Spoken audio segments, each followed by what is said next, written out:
Right, hello and welcome. This is Rhodes Perry here with Chrissy Hoffman, and we are just doing a debrief on the collective peace share that we organized at the end of last month in May.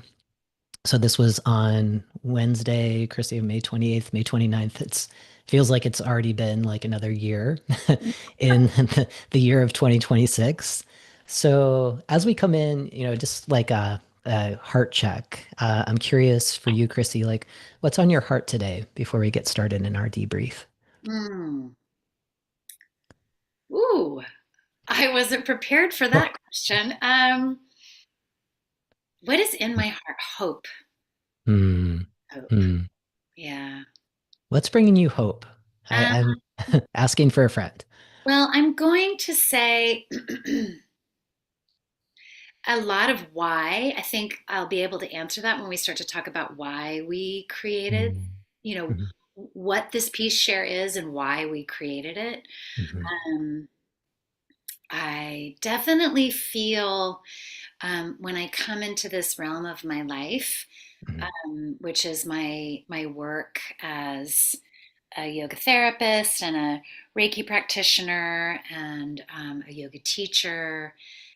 Um, I feel a great sense of agency in making a difference in the world, in Hmm. making a difference in both immediately in my community, but also in the larger picture. So it's very feels very good to arrive here in this conversation for sure. There are moments outside of outside of this that I get a little shaky and I have to call on my tools Hmm. to keep Hmm. myself present and Mm. keep moving Yeah. forward. Thank you for sharing that. And I think for the folks that are watching this live and also listening to this, this will be a podcast episode on the Imagine Belonging podcast. I have a sense many people will relate to what you just shared. And also, one of the reasons why we started the collective peace share was to name current conditions, like really name the significant loss and the significant grief that many of us are feeling in this moment. Um, I wrote a Substack post a couple weeks ago to promote this event, and in it, really naming some of the grief and loss that I'm seeing, even in my own field. So this is being live streamed on LinkedIn. So there's a lot of professionals out there who have done some degree of diversity, equity, and inclusion work, some degree of culture building work, community building work, folks that do advocacy and are trying to defend basic human rights. And we're seeing a lot of erosion around that work. And it's heartbreaking, and myself included. I'm holding this. And one of the pieces that I was trying to emphasize in that piece was lifting up the work of Francis Weller. He is, I would call him a grief doula in some ways. He is someone who reminds us, right, that collective grief, the grief that we're feeling individually, was never meant to be carried alone. So when we came together to form this collective peace share, we knew we wanted to organize around Reiki, right? To share Reiki as an organizing principle, a practice that we can return to both individually and collectively to put an intention out of the type of world that we're trying to build. And Chrissy, I view you very much as a visionary, as a world builder. I like to consider myself that as well. And we're both healers. We heal in different ways in the work that we do. And we can't bypass getting there without also acknowledging what we're holding.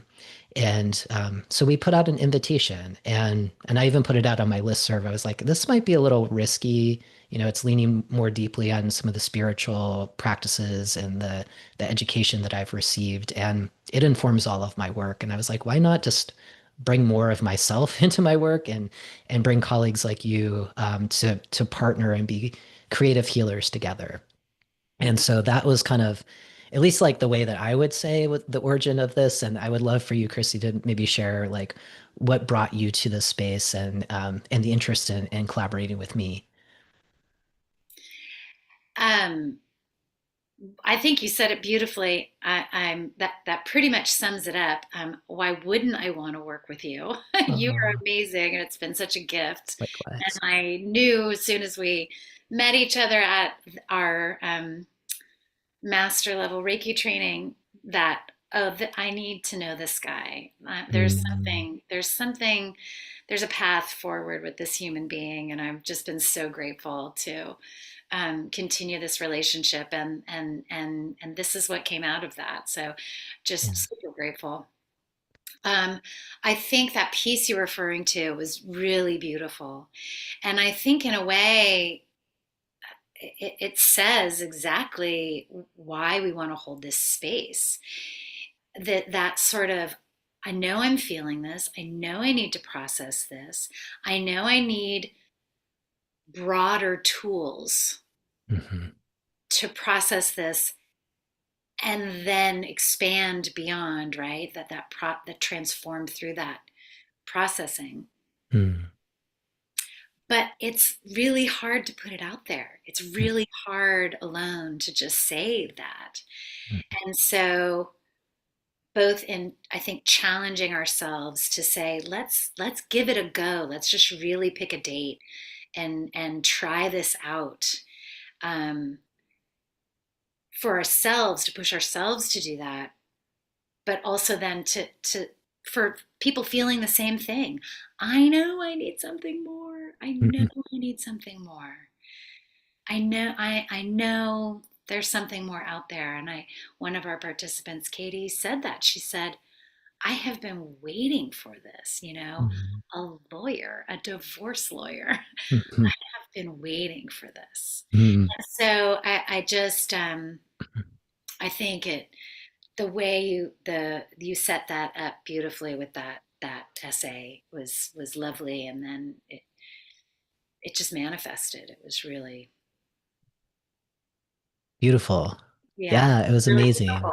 Yeah, and I love that you brought up Katie's comment, because we initially did a debrief on Substack last week, and so we wanted to come back together. And you had mentioned on that when we were chatting about my face when she said that, because like I said at the top of this hour, I was like, this feels a little risky. I'm not sure if my audience would be into like this kind of way of being together. And Katie just reinforced, and that was me kind of beaming with a big smile of like, wow, this is really holding an important space where we can bear witness to each other and be real Yeah, about what we're kind of moving through without letting that stop us from being able to imagine something that's different, right? And knowing that there is so much more to this life in this world than to be defeated, right? In a way that I feel like there are forces that want us to just feel like we have to do this alone and work in isolation and burn out and give up. And that's definitely the group that came together was the opposite of that. And I was kind of curious your impressions of the people who showed up, and maybe it's something that stood out to you or something that was surprising that might be helpful for people considering spaces like these to be a part of. yeah, yeah.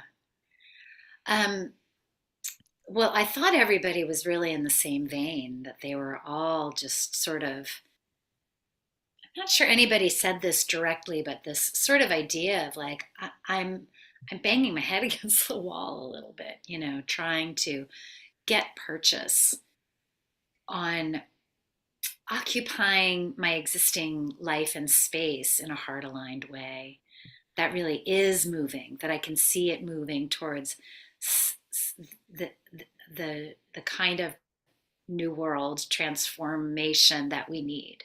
Mhm. And and real gratitude that we were all there together.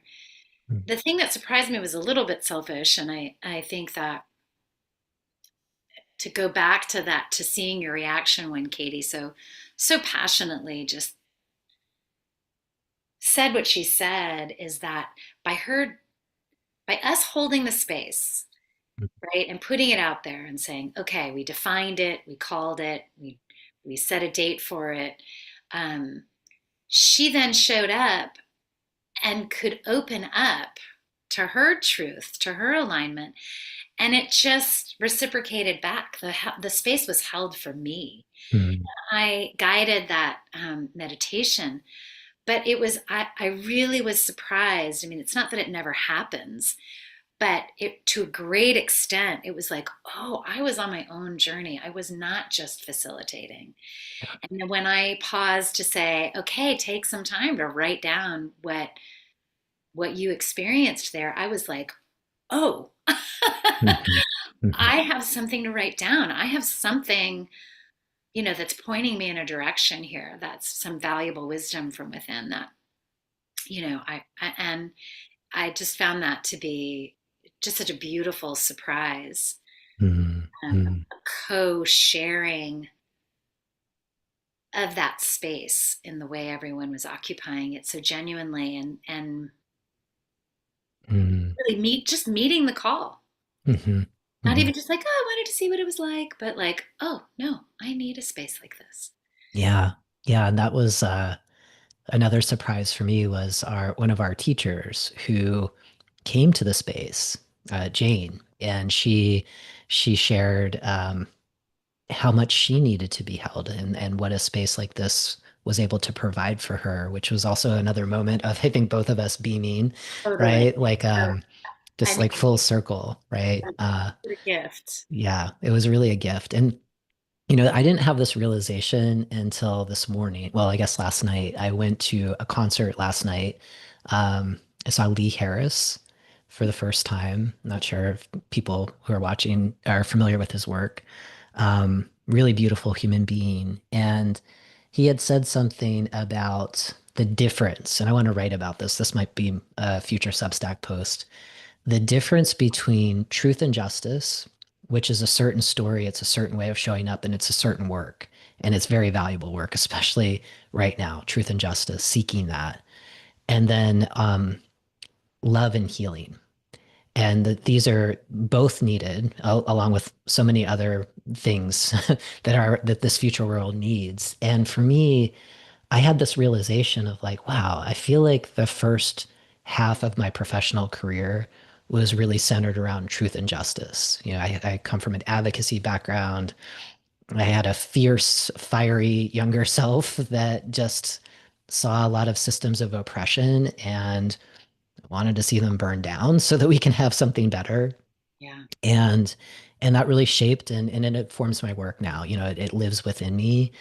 And there's been this evolution into, especially over the past 10 years running my company, that centers so much around belonging, right? Belonging at work, belonging in our communities, belonging in the world.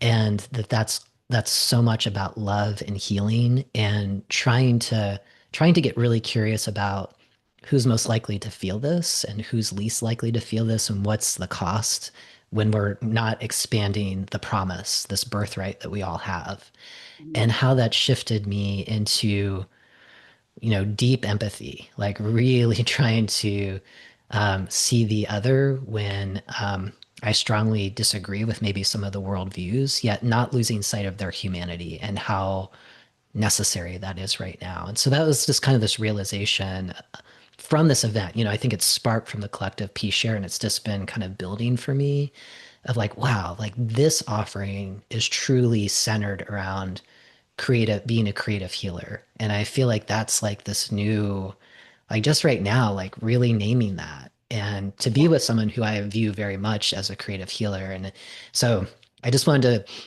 to share that realization, Chrissy, and kind of pass it over to you too of like any kind of realizations that you've had since this event, knowing that we'll be offering it again at the end of August. I'm just kind of curious what might be Yeah. rising in you. I mean, actually, I have to say something very similar. I want to respond kind of directly to that. I think that's so beautiful what you said about truth and justice, love and healing. And likewise, I mean, I think it's partly my age as I hit my late 50s, but, yeah, that kind of fieriness of youth and as it should be, right? That sort of, you know, um, reaction to injustice, to Mhm. judgment, to um, and how much now I'm definitely coming to that. Oh, wait a second. I don't know if I'm bringing that real truth to my own self. Mm, It's not serving me to be on a trigger um, at this point. mhm, It's so necessary. I'm trying to walk that line right now with just engagement in my own hometown and my own community about keeping things fair and equitable and hearing all parties. And it's very easy. I find myself just really reacting and mhm, hearing something, right, from people I view being on my side and mhm, very much feeling like, them, mm, them. mm, mhm, They are the problem. They are against us, and mhm, that. Um, and then coming back, but then being able to come back and be like, wait a second. I heard Mahmoud Khalil speak, and he said, no human is the enemy. mhm, It's mhm, corrupt systems that mhm, that are the enemy. And so coming back to that center, okay, how can I occupy these issues with a sense of that love and healing that mhm, really centers all those perspectives mhm, in this issue and in this neighborhood or in this location for this proposed development or whatever that is. And so I actually really have been feeling that this yeah. since then, this whole how I'm engaging. And again, it brings me back to that sense of hope. It's like, oh, you feel up. It's like I only have so much time to write the letter, Mhm, call my council member or my congressperson or whatever. mhm, And but then, oh wait, if I can just come back to here, I get that sense of grounding, that sense of hope. And really, I'll go beyond that to really more of loops back a little bit more to what and why um, we're doing this. I think that there's a sense of the reason I think this works is because um, it there's a sense of co-regulation, right? mhm, Of all the people that I talk to, no matter what their side, quote unquote, side they're on, right? mhm, This sort of, we see it very black and white, but this sense of co regulation that mhm, sparks creativity, that sparks listening, that sparks my own listening, my own flexibility, a give and take. And it's a really, really beautiful thing. This translates, I think, into this trust of I may not be able to see how this is going to pan out, right? mhm, This new world or this single issue that I am engaging in to try to make a better world, right? yeah. But I know that if I engage in it with heart, with a sense of collective connection and grounding, Mhm, that something good will come of it. It might mhm, not be what I imagined, right. but there will be a through line, aligning a way to make service of the greater good happen. Mhm, mhm, And so you said earlier, um, now I'm forgetting the word that you used actually, but it made me think um, maybe it was compassion, but humility is really coming for me with this. Like, mhm, oh, wait, I don't know the whole story. mhm, Wait a mhm, second, let me slow down here mhm, because I am creating a story mhm, mhm. that has a judgment Yes. that is divisive. Mhm, I realize it or not. mhm. So just out in the world, that's how that is sort of translating for me. Yeah. Yeah. It's interesting. So this kind of shift between it sounds like you too, kind of like just kind of looking at the span of our lifetimes of younger selves really struggling for like truth and justice and still needed, and kind of where we're at in the season of our lives where it's like, okay, and we want to still be able to see the humanity in our fellow humans. We Hmm. want to keep humanity at the center of this planet, um, as a source of love and healing for all living beings, right? Um, and it's really interesting, with the rise of technology and kind of the role that that's playing, um, getting in, kind of creating divisions between us because we've got these amazing devices that have all the knowledge of the world on them and yet can create some static between like real human relationships. And, um, like, one of the things that I've been working on, as a creative healer is putting out a new book, right? And it's called Lead Embodied: Roads Less Traveled to Authentic Leadership. And the book really kind of speaks to, it's almost kind of like that younger version of myself of looking all around and wanting the external circumstances to change. This is so unjust. This is so wrong. It needs to shift. It needs to change. And this kind of realization, especially like looking back on all of these different times in my life when I was doing some of that inner work to transform, sometimes really big ways and in terms of my own gender transition, and other ways, career shifts, relationship shifts, where I live in the world, right? But like doing the inner work to transform this kind of outer, like what you see on the outside. Um and I think that's, or I'm feeling into what this collective peace share is all about, which is an invitation for other leaders. And I think we were calling it leaders of a new world, right? For other leaders to recognize, yeah, like something something is very off with like how things are working. And it feels like we're entering a dead end if we continue in this way. So let's imagine the possibilities out there and recognizing like we have to go within right now to really kind of do what we need to do to uh, like change our own shapes, which collectively then, right, like in the sense of building a space of belonging, like each one of us is co-creating something that's never existed before, and we need each other to be able to do that.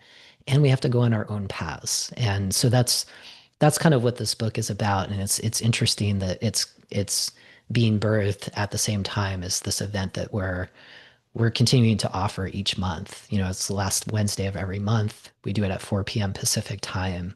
And so I'm just kind of curious for you, Chrissy, like in terms of your own work, like how do you see, like this collective work that we're doing together, like how is some of the other work that you're doing complementing or, emerging from what we're from the collective peace share? Yeah, yeah. I think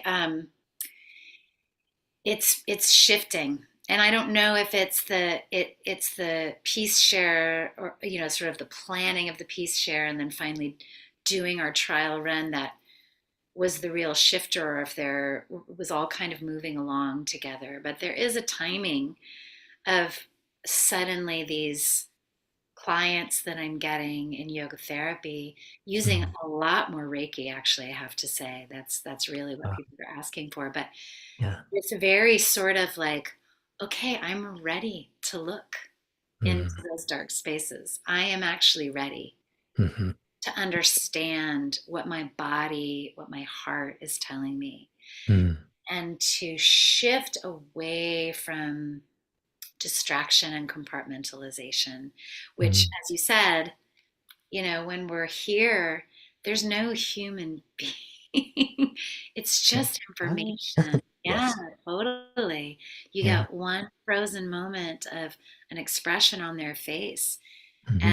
and the way our brains work, we just make a whole story about that. Hmm. And so it is really interesting to me how that craving, it seems, the people seeking me out, is shifting a Hmm. little. Hmm. Hmm. Um, so many people have said it, but the Dalai Lama is very, very clear. Hmm. We cannot have peace in the world until we make peace with ourselves. Hmm. And I think that might even be the direct quote. And so Yeah. choosing that. And everything around us is telling that. I mean, how much can we see that in a physical present moment way? I can't stop a lot of this stuff. I can't shift a lot of this stuff, beyond I'm boycotting whatever, and I'm, gonna not use this, not use that, show up to protests, all that kind of stuff. But, um, and I think those things are really important, Mm. very, very valuable. Yes. Right. Um, However, this is the undone work right here in my heart. For those of you who are watching the screen, I'm hovering over my heart. This is the undone work, Yeah. and right now is the time to do it, because this work is resilience. Hmm. If things get worse before they get better, Hmm. if it's not just a select, very select populations that are really suffering, losing their family members, Hmm. going into deep poverty, you know, Hmm. how are we going to be ready, not just to show up in the way that, Minnesota did, Hmm. but to show up for ourselves and our own family? Yes. So right now, this is where we have to start understanding what our truth is, what we need on all levels of being human, so Yeah. that when it's time to get our boots on the ground, which is really now, actually, Mm. in order to, in Yeah. my, in my personal practice, that's now, Mm. before I'm the one that has to worry about my housing and my safety Mm. and my passport and my, all of that, right? Hmm. Hmm. So, but, heaven forbid, we hope Hmm. it's not going to happen, but that resilience is incredibly, incredibly important right now. Yeah. Yeah.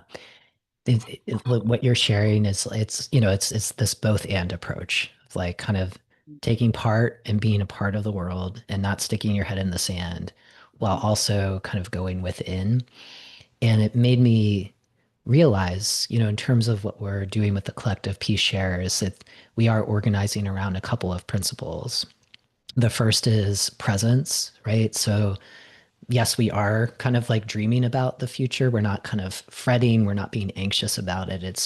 It's being able to hold where we are right now and being real with that, while also kind of extending towards and welcoming in that which we want.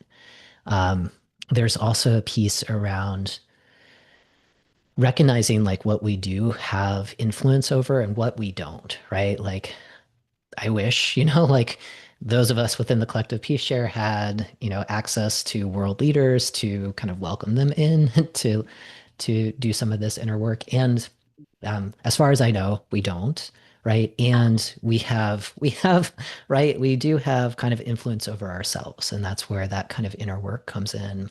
Yeah. And then this last piece, this third piece of what we organize around is practicing gratitude not as um, a way of bypassing what's happening, right? We have space for the grief and the loss.